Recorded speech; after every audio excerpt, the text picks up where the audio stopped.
इस साल 2024 में 1 जनवरी से 12 अक्टूबर तक अगर हम AQI लेवल्स देखें, पोल्यूशन लेवल्स देखें, तो 200 दिन गुड AQI के रहे हैं। ये पिछले कई सालों के कंपैरिजन में हायर नंबर है। दिल्ली में इस साल में एक बेहतर एयर क्वालिटी दिल्ली वालों को मिली है, दिल्ली वालों के प्रयास से मिली है, दिल्ली सरकार ने जो पोल्यूशन कंट्रोल मेजर्स अपनाए हैं उसकी वजह से मिली है। लेकिन पिछले 2 दिन में जो पोल्यूशन लेवल्स हैं वो बढ़े हैं। 13 अक्टूबर को एयर क्वालिटी 224 पे AQI पहुंच गया, 14 अक्टूबर को 234 में पहुंच गया, यानी एयर क्वालिटी पुअर कैटेगरी में पिछले 2 दिन से है। 2 दिन में पुअर AQI होने से कल शाम से ग्रैप 1 के रिस्ट्रिक्शंस दिल्ली में लागू हो गए हैं। आज एनवायरनमेंट मिनिस्टर गोपाल राय जी और मैंने दिल्ली सरकार के सभी विभागों के साथ आज एक हाई लेवल रिव्यू मीटिंग करी, जिसमें PWD, MCD, Delhi metro, NHAI, revenue department, industries department, power department, सारे इम्पॉर्टेंट विभाग मौजूद थे और हमने ग्रैप 1 की इम्प्लीमेंटेशन को रिव्यू किया। ग्रैप 1 की इम्प्लीमेंटेशन में एक बहुत महत्वपूर्ण हिस्सा है कंस्ट्रक्शन साइट्स पे डस्ट मिटिगेशन। इस डस्ट मिटिगेशन के लिए 33 टीम्स DPCC की बनाई गई हैं, 33 टीम्स रेवेन्यू डिपार्टमेंट की बनाई गई हैं और 33 टीम्स इंडस्ट्रीज डिपार्टमेंट की बनाई गई हैं। तो ये 99 teams day to day basis पे जो कंस्ट्रक्शन साइट्स हैं, चाहे वो सरकारी कंस्ट्रक्शन हो, चाहे वो प्राइवेट कंस्ट्रक्शन हो, उनमें डस्ट कंट्रोल मेजर्स अपनाए जा रहे हैं या नहीं अपनाए जा रहे हैं, इनकी इंस्पेक्शंस करेंगे। इन इंस्पेक्शंस की डेली रिपोर्टिंग हमारे ग्रीन वॉर रूम में आएगी और एनवायरनमेंट मिनिस्टर के ऑफिस में और मेरे ऑफिस में दी जाएगी।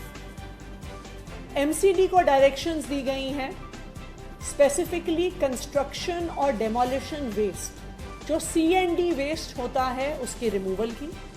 CND वेस्ट भी PM 2.5, PM 10 लेवल्स को बढ़ाता है, जिसकी वजह से डस्ट बढ़ता है। MCD द्वारा CND वेस्ट को हटाने के लिए 79 टीम्स हैं जो दिन में काम करेंगी, उसके अलावा 75 टीम्स हैं जो रात को काम करेंगी कंस्ट्रक्शन एंड डेमोलिशन वेस्ट को हटाने के लिए। MCD का दूसरा इंपॉर्टेंट मैंडेट है ओपन बायोमास वेस्ट बर्निंग को रोकने का। उसको रोकने के लिए 116 टीम्स को दिन में डिप्लॉय किया जाएगा, 116 टीम्स को रात को डिप्लॉय किया जाएगा कि किसी भी प्रकार की open biomass burning, waste burning ना की जाए। चौथा एक इंपॉर्टेंट कंपोनेंट है रोड डस्ट कंट्रोल। सड़कों में, जैसे आपको पता है, रोड डस्ट का एक मेजर कारण सड़कों का टूटा हुआ होना है। तो वॉर फुटिंग पे PWD की 1400 किलोमीटर की रिपेयर चल रही है। जो सड़कें NCRTC, DMRC के पास हैं, उनकी भी रिपेयर की टाइमलाइंस 30 अक्टूबर तक तय की गई है।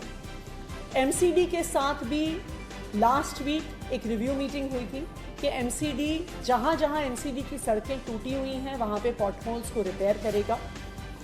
पर सड़कों की रिपेयर के अलावा जो सड़कों पे डस्ट है उसको कंट्रोल करने के लिए स्मोक गन्स इस सीजन में लगाई जाती हैं। तो आज की मीटिंग में जो डायरेक्शंस दी गई हैं उसमें PWD 200 स्मोक गन्स को डिप्लॉय करेगा। ये 200 स्मोक गन्स डिप्लॉय होंगी PWD की रोड्स पर और जो मेजर पोल्यूशन हॉटस्पॉट्स हैं वहाँ पर। DMRC 80 anti smoke guns deploy करेगा। इसमें से कुछ स्टैटिक होंगी, कुछ मोबाइल होंगी। ये DMRC के कंस्ट्रक्शन साइट्स हैं, वहाँ पे यूज़ होंगी। MCD 30 anti smoke guns deploy करेगा और NCRTC जो RRTS का कंस्ट्रक्शन कर रहे हैं वो 14 स्मोक गन्स को डिप्लॉय करेंगे।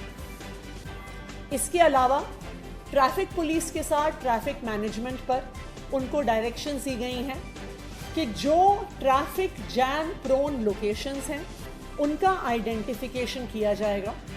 नंबर 2, एक्स्ट्रा ट्रैफिक पुलिस को डिप्लॉय किया जाएगा, स्पेशली इसलिए क्योंकि फेस्टिव सीजन में अक्सर ये देखा जाता है कि ज़्यादा ट्रैफिक रोड्स पे होता है और काफ़ी ट्रैफिक जैम पिछले 3-4 दिन से भी होना शुरू हो गया है।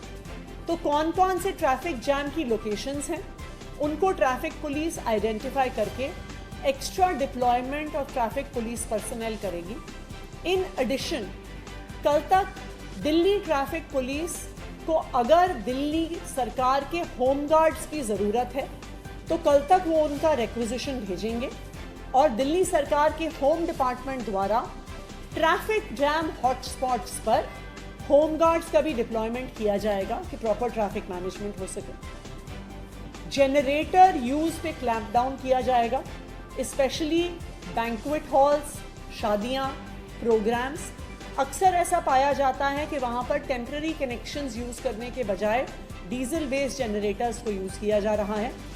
डीजल बेस्ड जनरेटर्स को शिफ्ट करने के लिए एज इट इज़ हमारी मुहिम पिछले 1 साल से चल रही है, लेकिन राइजिंग पोल्यूशन के इस समय में कहीं पर भी डीजल बेस्ड जनरेटर्स यूज़ ना हो, उसके लिए पावर डिपार्टमेंट भी अपनी टीम्स लगाएगा।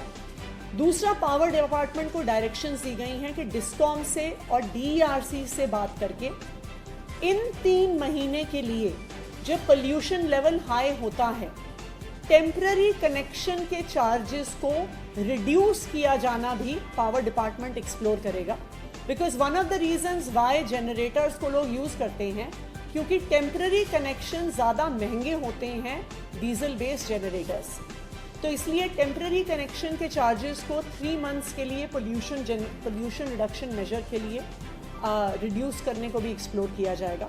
एंड लास्टली, एक अवेयरनेस ड्राइव चलाई जाएगी जिसमें हम पब्लिक से अपील करेंगे कि वो ज़्यादा से ज़्यादा कारपूल का उपयोग करें। हम पब्लिक से अपील करेंगे कि आने वाली दिवाली पर पटाखे ना यूज़ किए जाएं, पटाखे ना चलाए जाएं।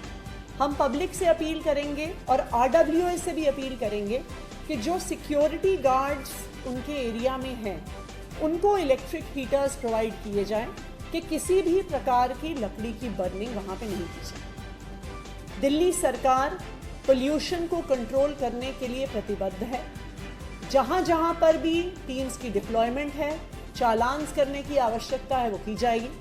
लेकिन मेरी दिल्ली के लोगों से भी अपील है, देखिए पोल्यूशन सिर्फ सरकार नहीं रोक सकती। जब तक दिल्ली के लोग साथ नहीं आते हैं तब तक हम दिल्ली में ये बढ़ता हुआ पोल्यूशन कंट्रोल नहीं कर पाएंगे। तो मेरी दिल्ली के भी सभी लोगों से अपील है कि जितना ज़्यादा से ज़्यादा हो सके कारपूल का यूज़ करिए। दिल्ली के लोगों से अपील है कि आने वाली दिवाली पे पटाखे ना जलाएं क्योंकि दिवाली के अगले दिन दिल्ली में बहुत ज़्यादा पोल्यूशन हो जाता है। और ये इंश्योर करें कि कहीं पर भी अपना CND वेस्ट ना डालें, कहीं पर भी कूड़ा ना जलाएं, और कहीं पर भी ऐसी पोल्यूटिंग एक्टिविटी देखें तो हमारी जो ग्रीन दिल्ली ऐप है उस पर रिपोर्ट करें कि हम उस पर तुरंत क्लैंप डाउन कर सकें। अब मैं रिक्वेस्ट करूंगी कि गोपाल जी को कि वो भी अपनी बात करें। दिल्ली सरकार दिल्ली के अंदर प्रदूषण को कंट्रोल करने के लिए पहले से ही 21 सूत्री विंटर एक्शन प्लान पे काम कर रही है। दिल्ली के अंदर हमने ग्रीन वार रूम का संचालन शुरू कर चुके हैं। हम लोग ग्रीन दिल्ली ऐप हमने लॉन्च किया है। दिल्ली के अंदर जितनी पराली की घटनाएं होती हैं उसको कंट्रोल करने के लिए बायोडिकम्पोजर का छिड़काव दिल्ली के अंदर हम लोग शुरू कर चुके हैं। अब चूंकि धीरे धीरे जैसा पहले से पूर्वानुमान था कि हवा की गति कम होने से, बारिश बंद होने से और टेम्परेचर डाउन होने से जब मौसम विपरीत होता है तो प्रदूषण का स्तर बढ़ने लगता है, AQI बढ़ने लगता है। और उस 200 के पार जाने के बाद ग्रैब का पहला चरण लागू हुआ है। उसको कैसे इम्प्लीमेंट किया जाए इफेक्टिवली, उसके लिए आज मुख्यमंत्री जी के अध्यक्षता में सभी महत्वपूर्ण विभागों के उच्च अधिकारियों के साथ बैठक हुई है और ख़ास तौर से इम्प्लीमेंटेशन को फोकस करने के लिए डायरेक्शन सभी विभागों को दिया गया। लेकिन जैसा आपसे मैं बार बार कहता हूं कि दिल्ली के अंदर जो पोल्यूशन है वो केवल दिल्ली का नहीं है, दिल्ली के चारों तरफ से दिल्ली का पोल्यूशन जो है वो बढ़ता है। दिल्ली से ज़्यादा बाहर से पोल्यूशन दिल्ली के लोगों को झेलना पड़ता है और इसलिए चूंकि समस्या ज्वाइंट है, समस्या सामूहिक है तो समाधान भी सामूहिक हो सकता है। इसीलिए ग्रैब का जो CAQM ने जो रूल जारी किया है वो दिल्ली के लिए नहीं, पूरे NCR में उत्तर प्रदेश, हरियाणा, राजस्थान का जो इलाका है वहां भी इसको लागू करना है। लेकिन हर बार हम देखते हैं कि दिल्ली सरकार आगे बढ़ करके इम्प्लीमेंटेशन के लिए काम करती है, लेकिन हमारे चारों तरफ उसका इम्प्लीमेंटेशन जो है वो नहीं होता है। दिल्ली में हमारी सरकार है, लेकिन दिल्ली के चारों तरफ भाजपा की सरकार है। एक तरफ उत्तर प्रदेश में भाजपा की सरकार है, दूसरे तरफ हरियाणा में भाजपा की सरकार है, उधर राजस्थान में भाजपा की सरकार है और केंद्र में भाजपा की सरकार है। दिल्ली चारों तरफ से भारतीय जनता पार्टी के सरकारों पर निर्भर है। मैं चूंकि अब AQI का स्तर बढ़ रहा है, मैं भारतीय जनता पार्टी के सभी सरकारों से निवेदन करना चाहता हूं कि जैसे दिल्ली में आज मुख्यमंत्री जी की अध्यक्षता में बैठक करके ग्रैब को इम्प्लीमेंट करने के लिए रणनीति बनी है, उसी तरह से केंद्र सरकार जो हमारे पड़ोसी राज्य हैं उत्तर प्रदेश, हरियाणा और राजस्थान जो NCR के अंदर आते हैं उनकी भी बैठक सुनिश्चित करे और इसको इम्प्लीमेंटेशन पे फोकस किया जाए। जैसे ग्रैब में है ईंट भट्ठों का पोल्यूशन, वो जब तक उत्तर प्रदेश की सरकार, हमारी पड़ोसी सरकार एक्टिव नहीं होगी, दिल्ली सरकार इंप्लीमेंट नहीं कर सकती है। जैसे है 24 घंटे पावर सप्लाई दिल्ली में हम दे रहे हैं, लेकिन गाजियाबाद और गुड़गांव में नहीं मिल रहा है, इसलिए जनरेटर वहां चलते हैं, उसका पोल्यूशन हमारे पास आता है। डस्ट का जो पूरा पोल्यूशन है वो हमारे ऊपर हमें झेलना पड़ता है। पराली का जो पोल्यूशन है वो हमें झेलना पड़ता है। कई हमारे साथी और मीडिया के भी और भाजपा के साथी बार बार कह रहे हैं कि अब पराली जल रही है, पंजाब की पराली, पंजाब की पराली, पंजाब की पराली, एक ही स्टेटमेंट बयान चल रहा। मैं आपके सामने ये डेटा, ये हमारा नहीं है, केंद्र सरकार ने ये डेटा जारी किया है। केंद्र सरकार के IARI का ये डेटा है, ये एग्रीकल्चर रिसर्च इंस्टीट्यूट का डेटा है। ये डेटा क्या कहता है, 1 अक्टूबर से 14 अक्टूबर तक का ये डेटा है। 1 अक्टूबर से 14 अक्टूबर के बीच में पिछले साल पंजाब के अंदर 1105 पराली जलने की घटना हुई थी 15 दिनों में। इस साल वो घट करके 811 हो गई। लेकिन ठीक इसका उल्टा हरियाणा के अंदर पिछले साल जो घटना थी वो 341 थी, इस साल वो बढ़ करके 417 हो गई। दूसरी तरफ उत्तर प्रदेश में पिछली साल 244 थी, इस बार बढ़ करके 417 हो गई। पंजाब में जहां पराली जलने की घटनाएं कम हो रही हैं, उत्तर प्रदेश, हरियाणा में लगातार घटनाएं बढ़ रही हैं। और ये हमारा डेटा नहीं है, ये केंद्र सरकार जो डेली डेटा जारी करता है वो डेटा है। इसलिए मेरा निवेदन है कि भारतीय जनता पार्टी के लोग केवल पंजाब का नाम लेकर के हरियाणा और उत्तर प्रदेश में पराली जलाने की घटनाएं बढ़ाते रहेंगे, उससे हमें तकलीफ हो रही है। हमें सबका सहयोग चाहिए। दिल्ली में हम पूरी सरकार मिलकर के सक्रियता से काम करेंगे और सभी भाजपा की सरकारों को भी सक्रियता से हमें काम करके मिल करके काम करना पड़ेगा। मुझे लगता है उसका प्रभाव दिखेगा। Thank you.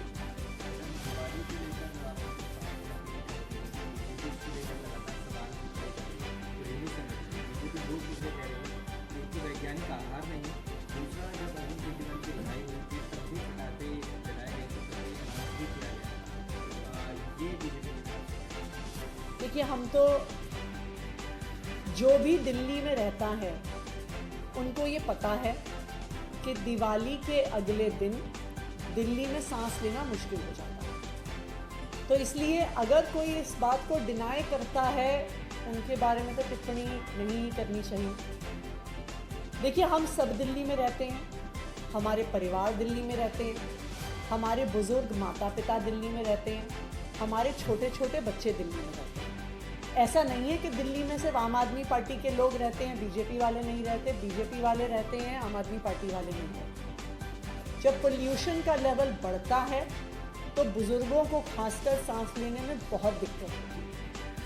जब दिवाली के बाद पोल्यूशन का लेवल बढ़ता है तो आप दिल्ली के किसी भी हॉस्पिटल के इमरजेंसी वार्ड में आप उसका डेटा निकलवा लीजिए कि कि 60 साल की उम्र के कितने पेशेंट्स वहाँ पे रेस्पिरेटरी प्रॉब्लम्स के साथ आते हैं। ना सिर्फ सीनियर सिटीजन्स, 5 साल की उम्र से कम के बच्चों को सीवियर पोल्यूशन लेवल से परमानेंट लंग डैमेज होता है। वो भारतीय जनता पार्टी वाले बच्चे हैं या आम आदमी पार्टी वालों के बच्चे हैं, अगर पोल्यूशन लेवल सीवियर के ऊपर जाएगा उन बच्चों की लंग्स में सीवियर डैमेज होगा। इसलिए मैं तो सिर्फ अपील कर सकती हूँ, हम इस मुद्दे पे राजनीति नहीं करना चाहते। मैं तो सबसे अपील करूँगी, चाहे वो किसी भी पार्टी के हों, कि चाहे वो बच्चे हों, चाहे वो बुजुर्ग हों, चाहे वो किसी पार्टी के हों, सबके स्वास्थ्य के साथ हमें खिलवाड़ नहीं करना चाहिए। मेरी सबसे ये अपील है कि चाहे पटाखे हो, चाहे वेस्ट बर्निंग हो, चाहे CND वेस्ट हो, हम जितनी ज़्यादा जिम्मेदारी से दिल्ली के नागरिक होने के नाते काम करेंगे, उतना बेहतर और लिवेबल एनवायरनमेंट हम सबको मिलेगा। इसमें एक चीज़ जोड़ना चाहता हूँ। भारतीय जनता पार्टी जो कह रही है कि इसका वैज्ञानिक आधार क्या है, आज के दैनिक जागरण में दिल्ली प्रौद्योगिकी विश्वविद्यालय DTU के रिपोर्ट जो है छपी है, ये रिपोर्ट है। ये रिपोर्ट क्या कहती है? ये रिपोर्ट कहती है इन्होंने 2021 में 30 अक्टूबर से 10 नवंबर तक इसका रिसर्च किया। उसके बाद अगले साल 19 से 29 अक्टूबर तक दिल्ली में जब पटाखों पे बैन लग गया तब रिसर्च किया।